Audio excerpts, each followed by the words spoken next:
The wind that night carried a smell no one would forget, the iron-stung scent of blood frozen into frost.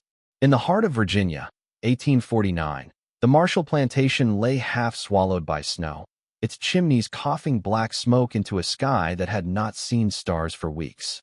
Inside, the overseer, a gaunt man named Silas Crow, spat carelessly on the floor, his eyes cold, as if he had long abandoned the instinct for empathy. On the floor of the slave quarters, Mary, a young woman of barely 20 winters, lay shivering, her chest rising in shallow, uneven waves.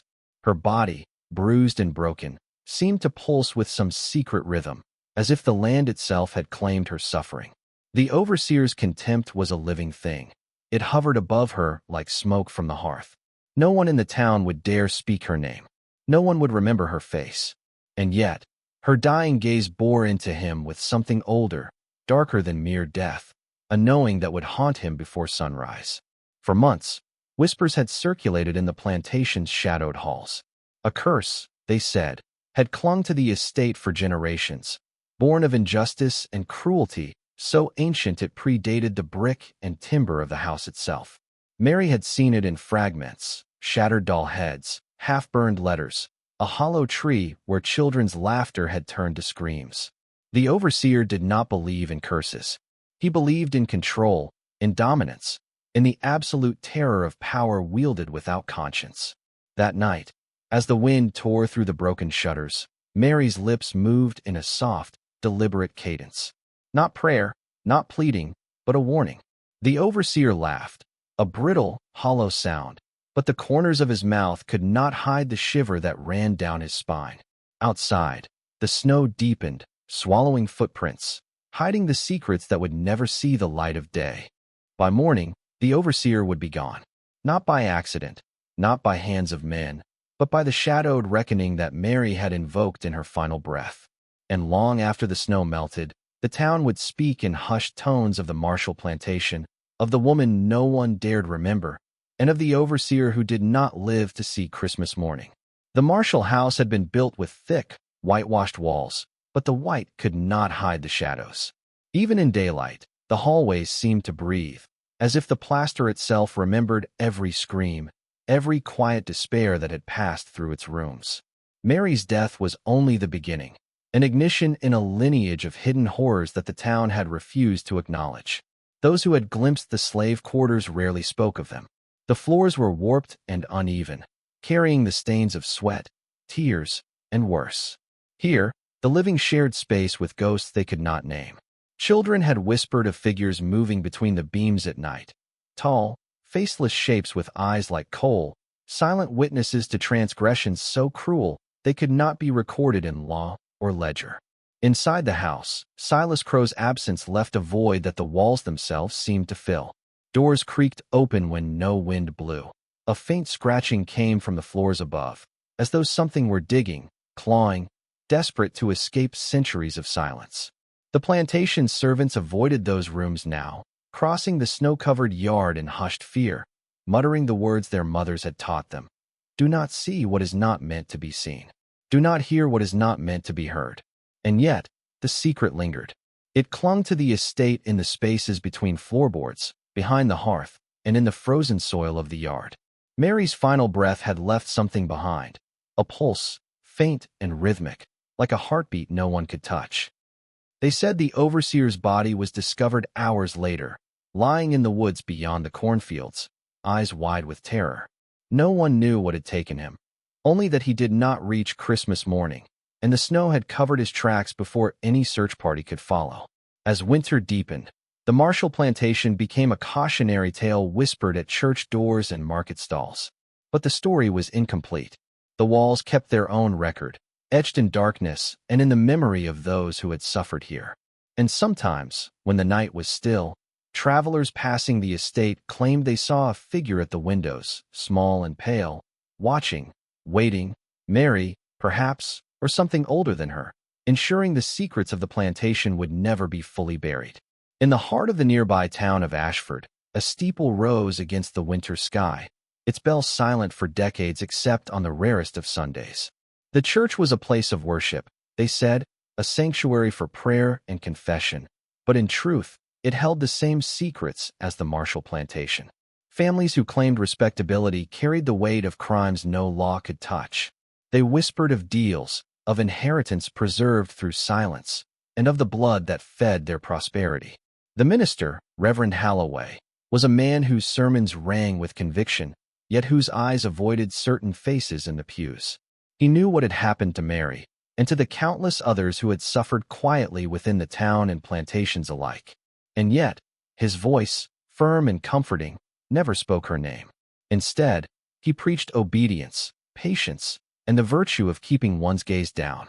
His congregation nodded, unaware, or pretending to be, that the walls of their sanctuary had heard more than their confessions.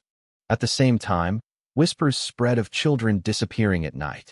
The town's orphans, sent to the orphanage on the outskirts, returned with hollow eyes, speaking in riddles about faces they could not forget and names no one dared mention.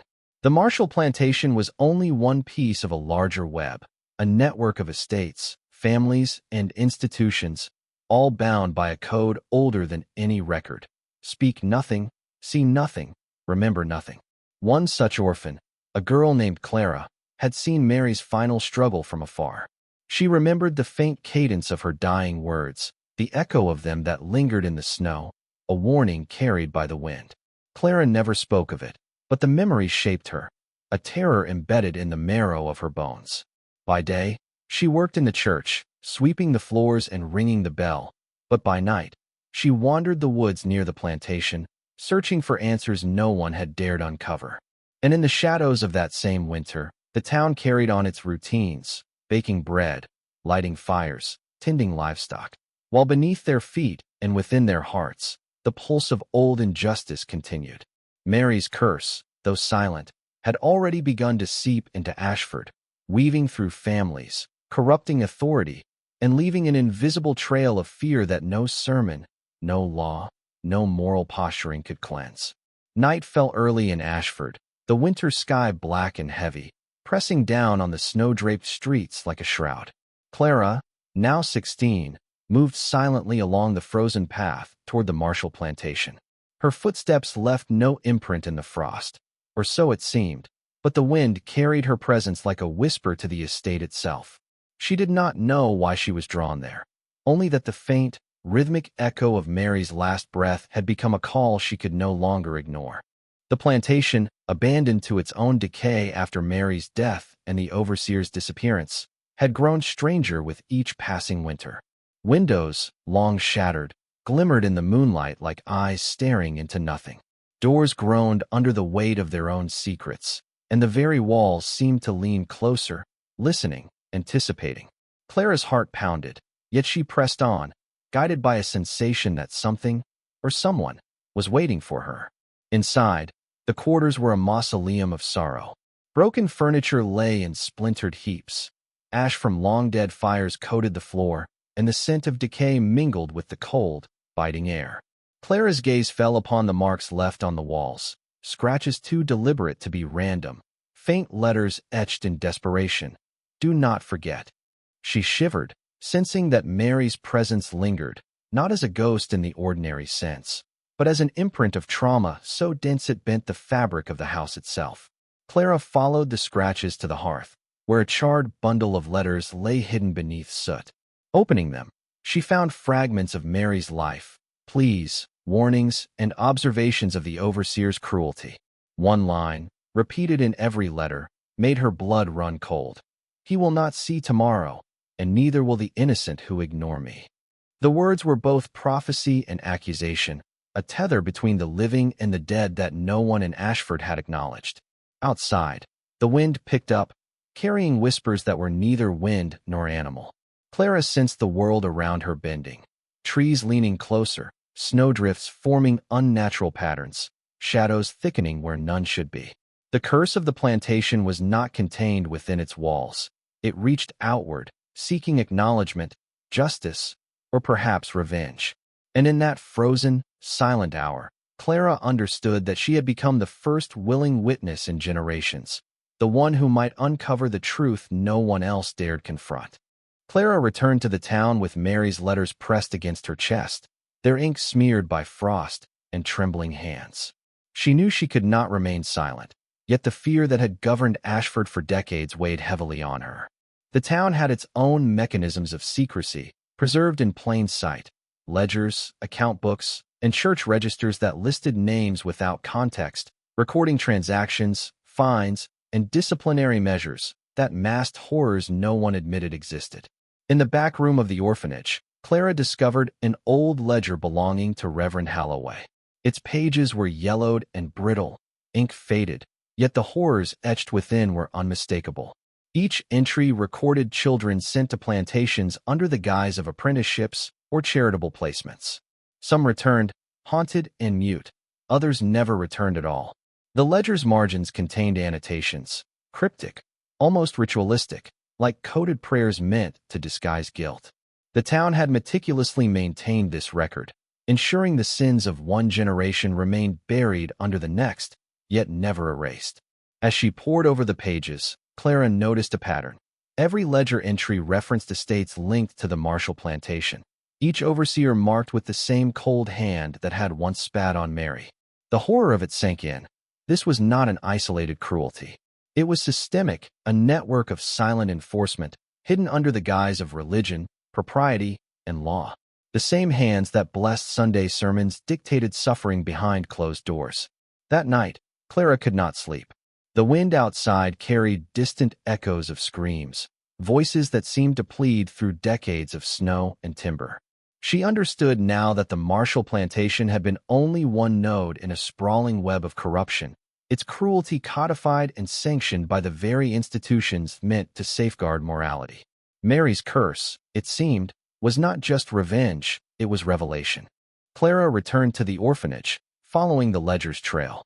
The children there, quiet, withdrawn, regarded her with eyes that had seen too much too soon. One boy, thin and pale, whispered her name, urging her to come to the attic where a small circle of the older children kept a hidden journal. Inside, the journal contained accounts of punishment and fear, names erased from history, lives funneled through plantations, overseers complicit in atrocities. The children had recorded what the adults sought to bury, tiny acts of resistance hidden between lines of grief. They spoke of Mary not as a memory, but as a living presence, whose death had echoed into their small, fragile lives. The orphanage was not just a house of lost children. It was a node in the same dark network Clara had glimpsed in the ledger. Families, churches, plantations, all bound together through fear and silence. And Mary's death had sent ripples across this network, touching lives decades later, bending the moral compass of the town toward unspoken terror. On the night of the first snow after Christmas, Clara ventured again to the Marshall Plantation, driven by a compulsion she barely understood. Moonlight carved the landscape in sharp relief, and every tree and broken window seemed alive, whispering secrets to those who dared listen. In the old slave quarters, Clara found a hidden compartment beneath the floorboards. Inside lay objects so mundane yet so terrifying: chains, scraps of clothing, and carved figurines resembling the children who had been taken, each a silent testament to suffering. But among them was a small box containing a bundle of Mary's hair and a delicate cross, marked with strange, deliberate scratches. Clara realized with a chill that Mary's spirit had left a trace, a warning, a testament, a message to anyone willing to witness the truth.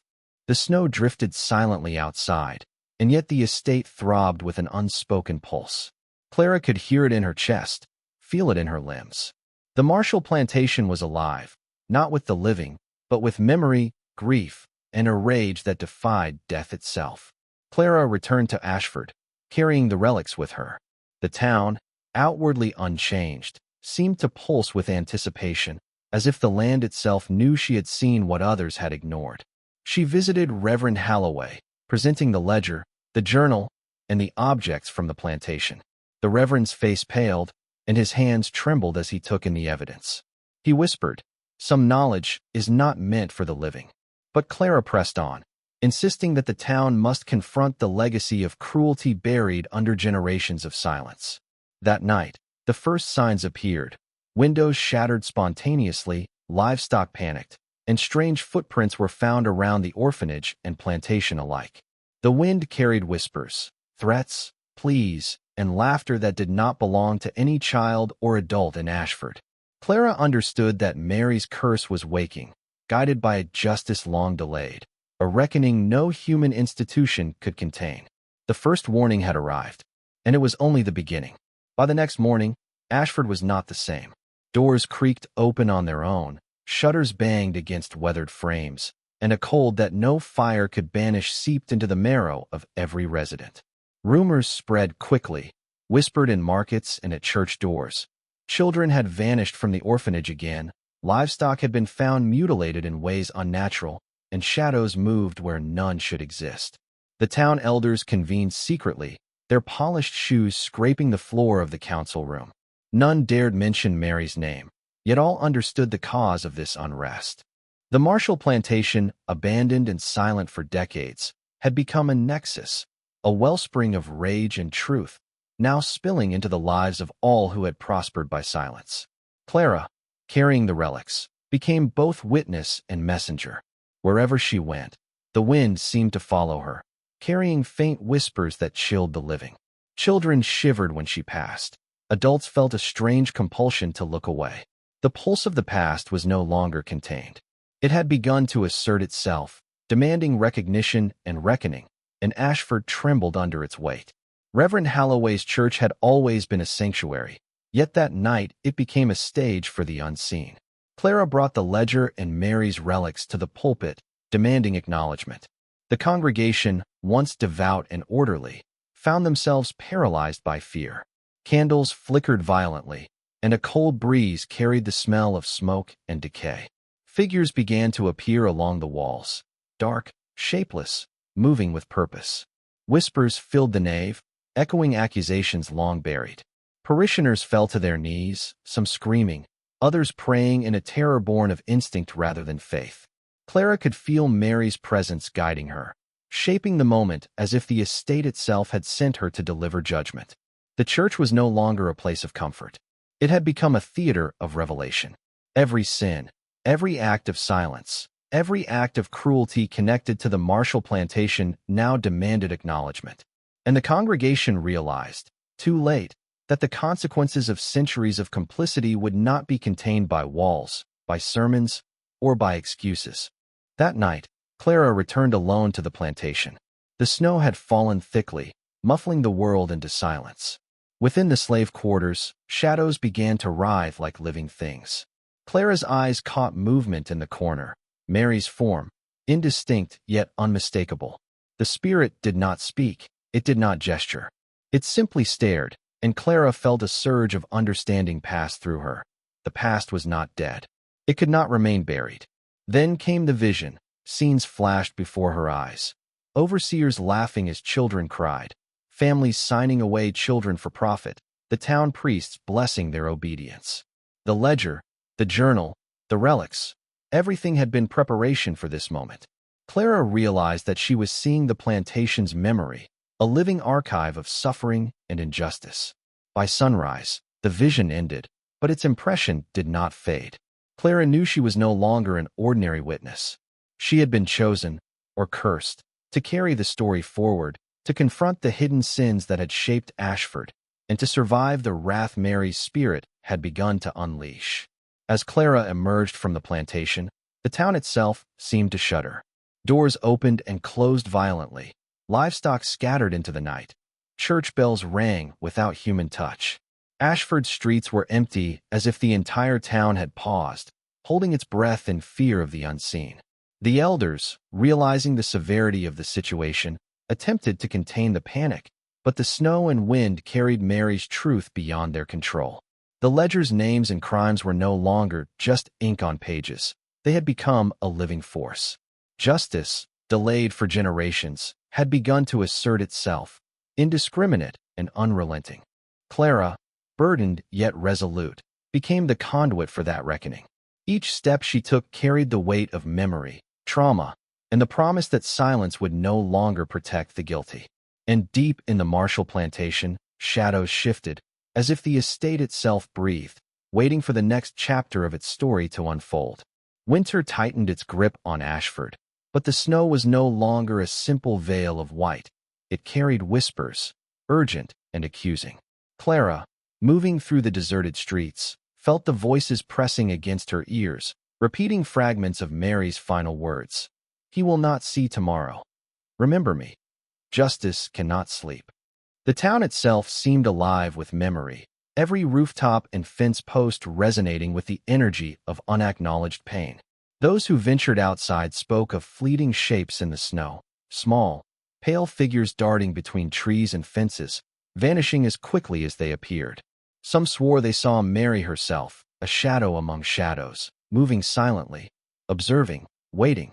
It was as if the plantation's suffering had stretched beyond its walls, seeking recognition, demanding acknowledgement from a town long complicit in cruelty. The ledger's names, the orphanage records, the letters, they were no longer passive artifacts.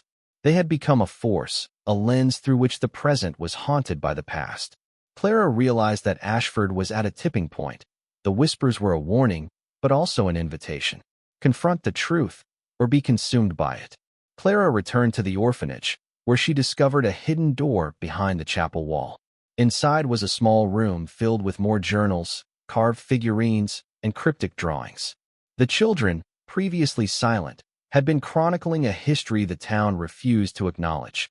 The systematic oppression, disappearances, and suffering linked to the Marshall Plantation and estates like it across the county. One drawing froze Clara in terror. A map of the town with lines connecting the plantation, the church, and the orphanage, dotted with symbols she could not immediately comprehend. Beneath the map was a note in shaky handwriting. She watches. She remembers. Do not anger her.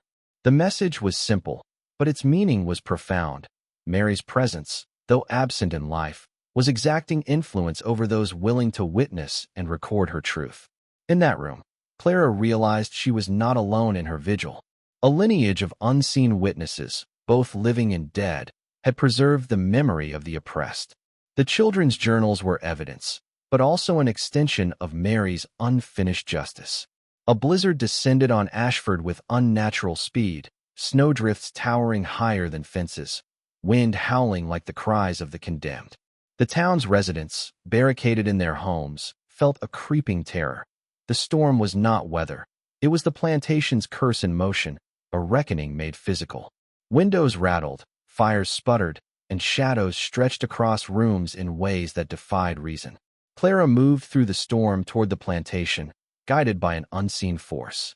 Her vision of Mary's suffering grew more vivid. She saw the overseer spitting on Mary, felt the chill of her death, and heard the promise of vengeance ripple through the snow. Every step Clara took seemed mirrored by another presence, invisible but deliberate. The Marshall Plantation was alive in ways the town could neither ignore nor escape. The first storm was both a warning and a test, a challenge to those who had ignored injustice, a harbinger of the consequences if Ashford refused to confront the sins it had buried for generations. Inside the church, the storm's wind carried voices not human, a choir of whispers rising to crescendo. Parishioners huddled, eyes wide, as objects moved without touch and candles extinguished themselves in deliberate patterns. Clara entered, bringing the journals and relics, and the voices seemed to quiet in her presence, as though recognizing a witness finally ready to speak. She read aloud fragments from Mary's letters, passages describing cruelty, betrayal, and the overseer's last moments. The congregation shivered, some gasping, others weeping. Mary's spirit, channeled through the artifacts and Clara's voice, demanded acknowledgement.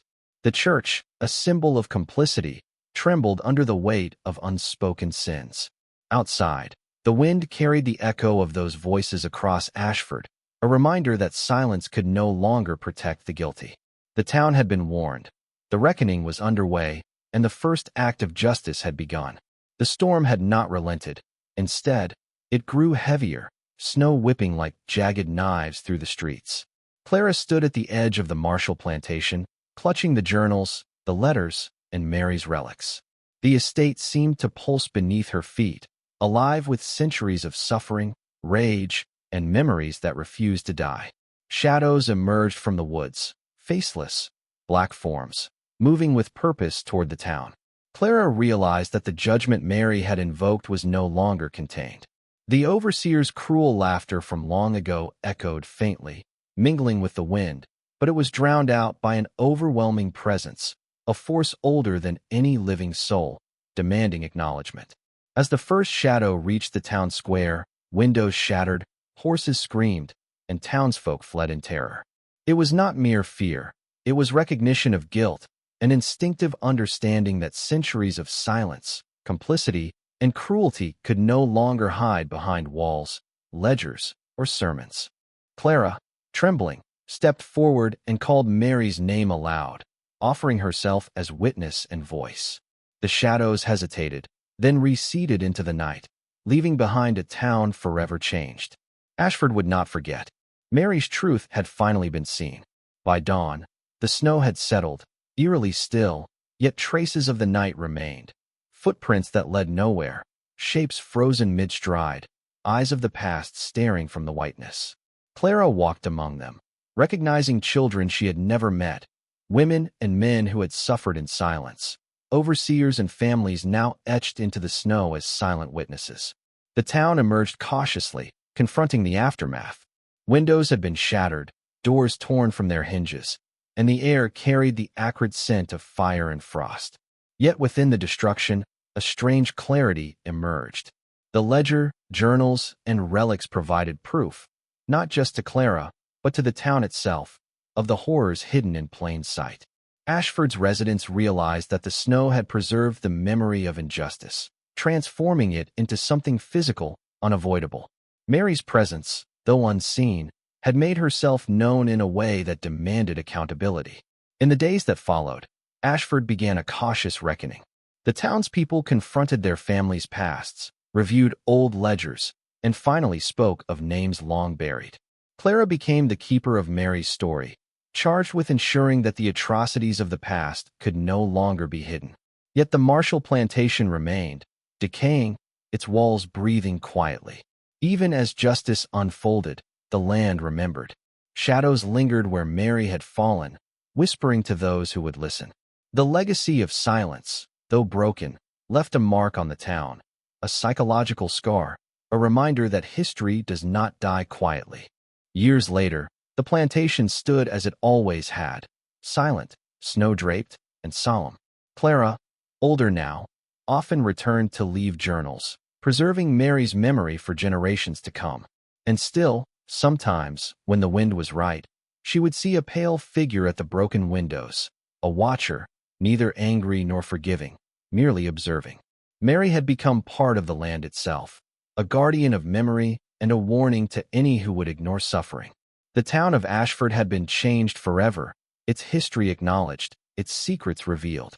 Yet the presence at the window reminded all who dared look. The past is never truly gone, and justice, when denied, will find a way. The wind whispered again, carrying Mary's final message to anyone willing to hear. Remember me. Speak my name. Do not turn away. And with that, the snow settled once more, concealing the footprints of truth, but never erasing them.